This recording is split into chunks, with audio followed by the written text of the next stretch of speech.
Please please मैं request कर रही हूँ, अगर किसी के हाथ वो पड़ी है, किसी ने निकाली है या ना डायरेक्ट भेज दो। मैं बोलूँगी, मैं कोई कंप्लेंट भी नहीं करूँगी, कुछ भी नहीं। मेरे साथ ही क्यों होता है ये सब, मेरे साथ ही क्यों होता है।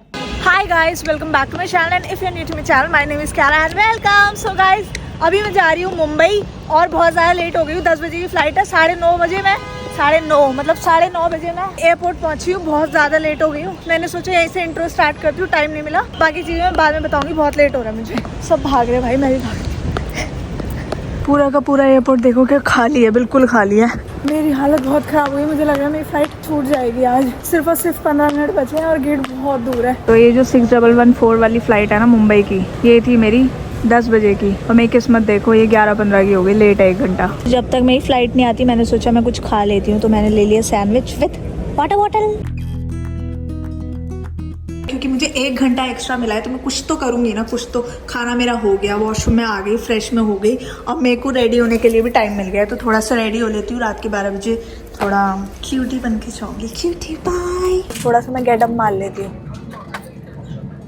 मैंने देखा है, बहुत सारे लोगों को देखा है कि वो ना फ्लाइट में बैठते हैं, स्टारबक्स की कॉफ़ी दिखाते हैं, तो हम भी दिखा देते हैं। मैंने टशन के लिए, लेकिन आप लोगों को मैं टशन नहीं दिखा रही क्योंकि आप लोगों को तो बता रही हूँ ना। और इसमें मैंने देखो क्यारा नहीं लिखवाया, इसमें मैंने लिखवाया फ्लावर, क्योंकि आपकी बहन फ्लावर नहीं, आपकी बहन, रुको एक सेकेंड, फायर नहीं फ्लावर है। सब लोगों को बैग्स चेक हो रहे हैं, पता नहीं क्या प्रॉब्लम है फ़्लाइट में। और 12 बज गए हैं, अभी तक चली नहीं है। 10 बजे की फ़्लाइट थी, 1 घंटा डिले थी, बट 2 घंटा हो गया है। पता नहीं कोई ब्राउन बैग ढूंढ रहा है। अभी एक रो चेक हो गई, अब दूसरी रो चेक हो रही है। पता नहीं क्या कर रहे हैं यार ये।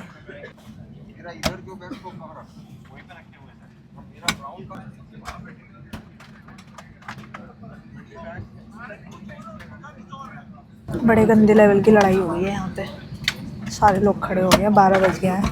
मैं मुंबई आज जा भी पाऊंगी या नहीं पता नहीं। दाने दाने पे लिखा है खाने वाले का नाम, ये सब मेरे लिए है इसका मतलब। रात के 2:30 बजे मैं यहाँ पे लैंड हुई हूँ। इन्होंने मेरा जो बैग है ना वो एंड टाइम पे ले लिया था, तो अब वो भी मुझे कलेक्ट करना है बेल्ट पे जाके। ये टाइम देखो कितने बजे पहुँची हूँ, 2:25, जबकि अभी 2:30 बज रहे हैं। इतने लेट पहुँचा है और बैग भी मेरा ले लिया, जिसको लेने के लिए खड़ी हूँ। लाइन बढ़ते बढ़ते इतनी लाइन हो गई, बर्दाश्त की हद पार हो गई है, लेकिन बैग नहीं आ रहा 1 घंटे से यार। 3:30 बज गए हैं और अब जाके मुझे मेरा बैग मिला है। हर चीज़ में इतना लेट। लतीफ़, इंडिगो मैंने कभी ज़िंदगी में नहीं जाना, मैं बहुत अच्छी फ़्लाइट समझती हूँ, लेकिन 1 नंबर की घटिया फ़्लाइट निकली। पता नहीं मैं किसका सुबह शक्ल देख के आई हूँ यहाँ पे, और मुझे गंदा रोने वाला आ रहा है। बिल्कुल कैब नाम की चीज़ ही नहीं है यहाँ पे। मन कर रहा है रो लूँ कि क्या करूँ। 1 घंटे की वेटिंग में मिल रही है कैब, फाइनली ऊबर मिली है। नॉर्मल कैब तो 1 घंटे की वेटिंग में थी, और इतनी भीड़ है कि बस पूछो ना। गुड मॉर्निंग गाइस, तो मैं फाइनली पहुंच चुकी हूँ मुंबई, जो कि मैं पहुंच ही गई थी। वैसे तो अर्ली मॉर्निंग पहुंच ही गई थी, और आप लोगों में उसके आगे कुछ नहीं दिखा पाई बिकॉज मेरा फोन भी ऑफ होने की तादाद पे पहुंच गया था और मुझे यहाँ तक पहुंचना था। तो इस बार मैंने किया है एयरबीएनबी। अब मैंने होटल नहीं किया है यहाँ पे। तो हमारे जो एयरबीएनबी के बाहर का व्यू है वो बहुत ही प्यारा है। ये ना हिल साइड एरिया है, देखो आपको ना यहाँ पे दिख रहा होगा, ये साइड आप देखोगे ना हिल दिख रहा होगा, उधर को भी दिख रहे होंगे हिल, यहाँ देखो कॉर्नर में। क्योंकि क्या है ना, होटल वगैरह में ना बहुत किचकिचबाजी होती है, बट यहाँ पे मुझे एक चीज अच्छी लगी कि आपको ना घर जैसी फील आती है। तो ये सारा मैं रूम टूर आपको दूंगी जहाँ पे मैं रुकी हूँ, बट क्योंकि सुबह सुबह तो मेरी हालत नहीं थी, वही मैं यहाँ पहुंची हूँ 4:15 बजे पहुंची थी। कुछ नहीं खाया, कुछ नहीं, मैं बस लंबी हो गई और मेरे को नींद आ गई। उसके बाद मैं अब उठी हूँ दिन में 12 बजे। बहुत ज्यादा फ्रस्ट्रेट हो गई थी सुबह सुबह, क्योंकि कैब नहीं मिल रही थी। तो मैं सारा फ्रेश होती हूँ, उसके बाद आप लोग रेडी होके मिलती हूँ, और कहाँ जाएंगे कहाँ नहीं जाएंगे सब आपको दिखाऊंगी। गाइस, मेरे साथ ना एक बहुत गंदे लेवल का सीन हो गया, मुझे समझ में नहीं आ रहा। मुझे आप लोगों को बताना भी चाहिए या मैं क्या करूँ। मेरी कल रात तो मेरी ख़राब गई थी, आप लोगों को पता है। मेरा दिन भी ख़राब चला गया आज का, कल रात की वजह से। अब आप सोचिए क्या हो गया।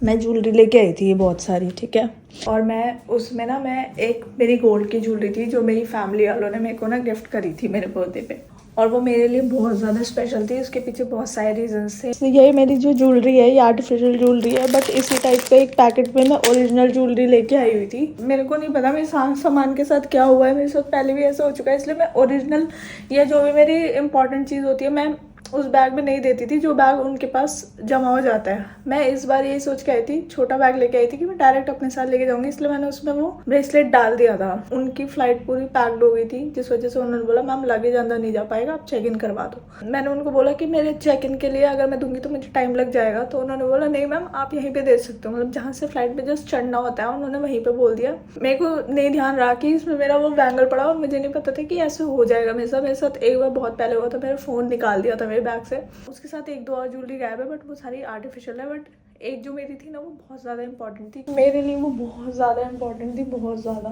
वो नहीं आ रहा समझ में क्या करूं। प्लीज़ प्लीज़ मैं रिक्वेस्ट कर रही हूँ, अगर किसी के हाथ वो पड़ी है, किसी ने निकाली है, या ना डायरेक्ट भेज दो। मैं बोलूँगी, मैं कोई कंप्लेंट भी नहीं करूँगी, कुछ भी नहीं। मेरे लिए वो ना चीज़ नहीं थी, मेरे लिए वो कितना इंपॉर्टेंट था ना मुझे पता है।